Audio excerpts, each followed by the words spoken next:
मतलब ठीक है, आप चढ़ाएं शिव जी को, बहुत अच्छी बात है, श्रद्धा। बट आपने जैसे कहा, उससे क्या आदमी का कोई पर्सनल लेवल पे कोई फायदा हो सकता है? इसी तरह जब हमारे घर का भरा हुआ एक लोटा जल मंदिर तक पहुंचता है तो हमारे आप अगर जल चढ़ाते हैं, वो जो जल है वो नेगेटिविटी घर की कंज्यूम कर लेता है और ऐसी चीज़ें होती हैं। ये बातें सुनने में तो बहुत अच्छी लगती है।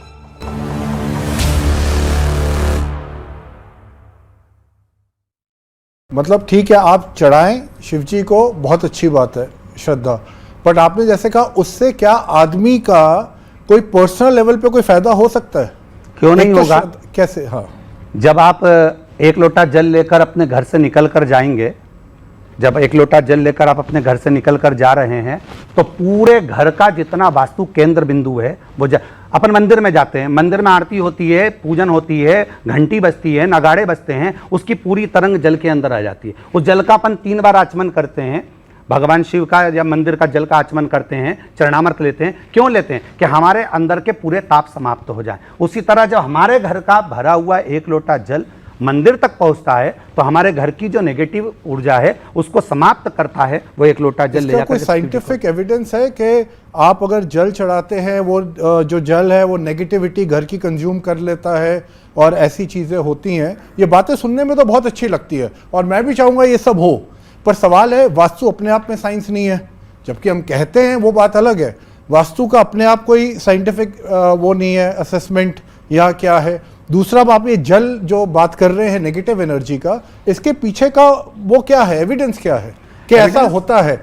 ये तो नहीं तो कहानियां हो गई एक तरह से, देखिए, और श्रद्धा तक की बात रह गई। अश्रद्धा नहीं, श्रद्धा का विषय है। अगर जल तत्व नहीं होता, जल तत्व अगर इस पृथ्वी पर नहीं होता तो मनुष्य देह का धारण करना ही बेकार हो जाता। तो हमारे घर का जो जल वहां तक जा रहा है वो जल तत्व को ही तो दर्शित कर रहा है। क्या आप अपने हृदय का भाव लेकर, आप पूरे घर का हृदय लेकर आप शिव को समर्पित कर रहे हो? तो अमेरिका में, यूरोप में, वहां पे तो स्नोफॉल भी होती है, वहां पे तो जल वगैरह वो ऐसा कुछ नहीं करते। वो तो चर्च भी जाते हैं तो जूते पहन के जाते हैं, है ना? देखिए, तो मेरा कहने का मतलब है, जो नेगेटिव एनर्जी, पॉजिटिव एनर्जी तो यूनिवर्सल है, वो किसी देश तक तो सीमित नहीं हो सकती। उनका अपना धर्म है, हमारा अपना धर्म है। हमारे फेथ की बात हो गई ना। हमारे धर्म के अनुसार हम जो धारण कर सकते हैं और प्रेरणा दे सकते हैं वह मूल है। तो वो श्रद्धा की बात है, पर जहां तक पानी का, नेगेटिव एनर्जी का, उससे कोई लेना देना नहीं। महाराज जी, सबसे पहले आपके चरणों में कोटि कोटि प्रणाम। मेरा क्वेश्चन ये है कि अभी जल के ऊपर जो बात चल रही है तो जल पे ही मेरा ध्यान गया। जैसे गुरु नानक जी थे तो वो गंगा जी गए थे, गंगा जी में देखा कि पंडित लोग अपना सूर्य भगवान को जल चढ़ा रहे हैं, पर गुरु नानक जी ने क्या करा, अपोजिट उसकी तरफ हो गए, वो दूसरी तरफ जल चढ़ाने लगे। तो पंडितों ने पूछा कि भाई आप ये क्या कर रहे हैं? तो उन्होंने कहा आप क्या कर रहे हो? कहा मेरा जल सूर्य भगवान को मैं दे रहा हूँ। तो गुरु नानक जी ने कहा इधर मेरे खेत हैं तो मैं उधर जल दे रहा हूँ। तो ये क्या हमारा पानी, उनका गुरु नानक जी का पानी क्या खेत तक जा सकता था क्या? क्यों नहीं जा सकता? भाव से आप जिसको समर्पित करोगे उसको प्राप्त होगा। एक सुंदर सा प्रसंग हमारे यहाँ कहते हैं कि आप कहीं पर भी बैठकर किसी भी जगह पर किसी व्यक्ति को याद करिए।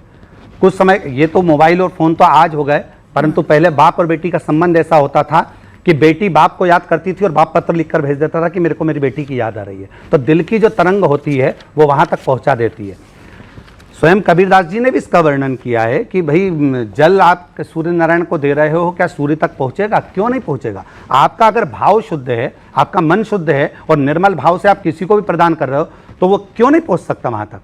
आप फोन पर आप चर्चा कर रहे हो, अपनी मम्मी से बात कर रहे हो, माँ से बात कर रहे हो और माँ से कह रहे हो माँ मैं तुझे प्रणाम कर रहा हूँ, मैं तुझे नमन कर रहा हूँ। तो माँ ये आकर कहे ना कि तू पहले यहाँ और मुझे प्रणाम कर, दिल्ली से आ तू आगरा मुझे प्रणाम करने के लिए। आपने प्रणाम किया और माँ ने उसको स्वीकार किया। उसी तरह भाव से अगर आप किसी को कुछ दे रहे हो तो वो स्वीकार करता ही है। और जो आप समाज के ऊपर करते हैं, लेकिन जहाँ पर राजनीति की बात आती है तो मैंने कई स्टेटमेंट आपको देखे हैं कि आपका झुकाव जो है वो आज की जो मौजूदा सरकार है उस तरफ ज़्यादा रहा। जैसे आपने कहा कि अपने बच्चों को जो है वो बजरंग दल या आरएसएस में ज़रूर भेजो। नंबर 1 बात, आप शस्त्र रखने की बात कर रहे हैं। क्या देश के अंदर आपको पता है अनएम्प्लॉयमेंट कितना है? उसको लेकर के कोई मौजूदा या संजीदगी के तौर पे आप कुछ बात रखते हैं? आप तो बिल्कुल एक खुले तौर पे, मुझे कुछ बातें जिसमें अच्छी थी मैं आपकी उसमें तारीफ भी करता हूँ, लेकिन जिस तरीके से आप शस्त्र रखने की बात करते हैं, क्या आज के युवा शस्त्र रख करके बाहर पढ़ने जा सकते हैं? क्या आप शस्त्र रख करके एरोप्लेन के अंदर ट्रैवल कर सकते हैं? आप अगर इस तरीके की राजनीतिक तौर पे आप कथा करते हैं, आप करिए, आपको मुबारक हो, लोग सुनते हैं, करोड़ों फॉलोअर्स हैं। लेकिन यहाँ राजनीति की बात आती है, आप ममता बनर्जी के ऊपर कह रहे हैं, लेकिन वही ममता बनर्जी जब चंडी पाठ करती हैं तो उनको जो है दूसरे नज़र से देखा जाता है। और तीसरी चीज़, जब अगर देश सेकुलर है, जहाँ आप हिंदू राष्ट्र की बात करते हैं, क्या उस बात को गवर्नमेंट संजीदगी से लेती है? अगर पुरानी सरकार भी होती और वो सनातन के लिए काम करती तो हम उनके लिए भी बोलते, हम उनके लिए भी पीछे नहीं हटते।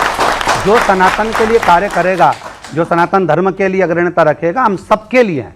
हम ममता बनर्जी अगर चंडी पाठ कर रही हैं तो उनके लिए मना नहीं कर रहा है। अगर चंडी पाठ करती हैं तो फिर देवी के पंडाल क्यों तोड़वा देती हैं? अगर चंडी पाठ करती हैं तो फिर मंदिर, देवालय, शिवालय क्यों तोड़वा देती हैं? चंडी पाठ करती हैं तो फिर सनातन धर्म को आगे क्यों नहीं बढ़ाती हैं? तो हम किसी को मना नहीं कर रहे, आप अपना कार्य करिए, मना वाली बात नहीं है। पर मूलतः जो सनातन के लिए आगे बढ़ेगा तो पूरा भारत का एक एक संत, साधु, ब्राह्मण, तपस्वी और एक एक सनातनी उसके साथ कदम से कदम मिलाकर चलेगा, ये निश्चित है।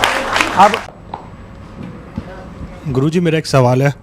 हम लोग मंदिर जाते हैं, जैसे वृंदावन चले गए या कहीं भी जाते हैं, वैष्णो देवी, हम चाहते हैं कि भीड़ में ना लगे। तो गुरुजी, हम चाहते हैं कि हम लाइन में ना लगे और हमें वीआईपी दर्शन मिल जाए। तो मैं जानना चाहता हूँ कि हम सच में पाप कर रहे हैं या पुण्य ले रहे हैं? मेरा ये बहुत दिन से प्रश्न है। यानी सवाल ये है कि वीआईपी दर्शन करना पाप में गिना जाए या पुण्य में गिना जाए? मतलब उससे क्या भगवान की कृपा कम होगी या ज्यादा? पहले तो मैं यही कहूँगा कि प्रत्येक मंदिर, देवालय, शिवालय से वीआईपी दर्शन को हटा देना चाहिए, क्योंकि वीआईपी कल्चर कहीं ना कहीं जो साधारण व्यक्ति है बड़ी आस लेकर बहुत दूर से पैदल चलकर आया है और बहुत आस लेकर आया हुआ है, और वो इतनी आस के साथ में आया हुआ है, और आप पैसा देकर 500 का टिकट लेकर, 100 का टिकट लेकर आप जब आगे खड़े हो जाते हो और वो इतनी आस लेकर थका हुआ, पसीना बहाते बहाते वहाँ तक पहुँचता है ना, तो उसका दिल में तो पहले से ही शिव बसा हुआ होता है। तो हम तो कहेंगे कि प्रयास यही करा जाए कि वीआईपी कल्चर को हटाकर डायरेक्ट सभी भक्तों को भगवान शिव का दर्शन हो जाए मंदिर देवालय में। बंगाल में रोज की हिंसा चल रही है और वो मैडम बैठी बैठी देख रही है, वहाँ की मुख्यमंत्री। अब तो लगता है कि उस मैडम को सुधारने के लिए भी एक शिव महापुराण की कथा करना पड़ेगी बंगाल के ही क्षेत्र। तो बात हुई आपकी कभी मैडम से इस बारे में? मैडम तक खबर तो पहुंच गई, वो आपने पहुंचा दी अभी। तो ऐसा क्या नहीं विचार है है आगे आपका? विचार क्या, जब बिहार तक पहुंच गए तो बंगाल तक पहुंचने में देरी थोड़ी ना लगेगी, वहां भी पहुंचकर कथा श्रवण कराएंगे। गंगा उत्तराखंड से प्रारंभ होकर जब बंगाल तक जा सकती है तो शिव महापुराण वो गंगा है, वो भी बंगाल तक पहुंचेगी। बस हो सकता है कि जिसकी भक्ति में बल होगा वहाँ शिव पुराण पहुँच जाती है, तो हो सकता है वहाँ के भक्तों में इतना बल हो कि ये गंगा शिव पुराण की वहाँ तक भी पहुँचे।